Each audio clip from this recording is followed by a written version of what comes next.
Монгол Улсын ерөнхий сайд Эрдэнэт Чингэлтэй дүүргийн эрүүл мэндийн төвийн үйл ажиллагаатай танилцлаа.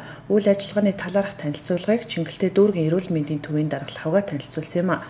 Тус төв нь дүүргийн 19 хороодын 166,765 мянган хүн амд нийгмийн эрүүл мэндийн анхан шатны тусламж үйлчилгээг 16 өрхийн эмнэлгийн төвөөр эмнэлгийн 2 дахь шатлалын тусламж үйлчилгээг үндсэн мэргэжлийн төв, хайлааст, бага тойрог, хүүхдийн салбар амбулаторууд 227 орто нэгдсэн эмнэлгээр дамжуулан хүргэдэг байна.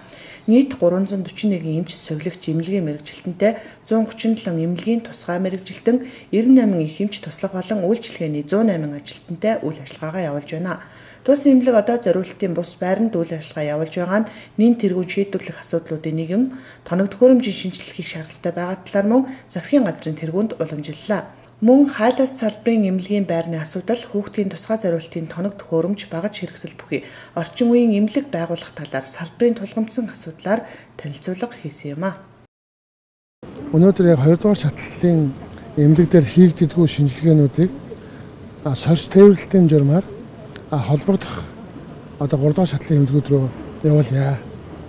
Нэгдүгээр 2 дугаарт нь хүнд өвчтөн буюу хэвтлийн тэгээд нарийн мэргэжлийн сумж үйлчлэгээ үзүүлэх ийм хүмүүсийг тухайн эмнэлэг дээр нь онлайн хэлбэрээр бусад төв эмнэлгүүдийн нарийн мэргэжлийн эмчнэртэй холбогдож шууд зөвлөгөө өгж асуудлыг хазартаа шийдвэрлэе гэж байгаа.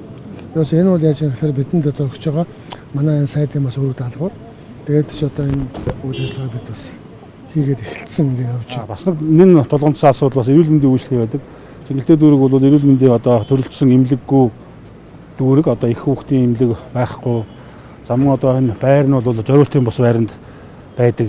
Тэгээ энэ асуудлуудыг бас эрүүл мэндийн үйлчлэгээ сайжруулах, одоогийн үзүүлж байгаа үйлчлэгээний талаарх бас танилцуулгыг бол газар дээр нь одоо ерөнхий сайд танилцуулж тодорхой одоо саналуудыг бол бас мэд тавьж ажиллаа.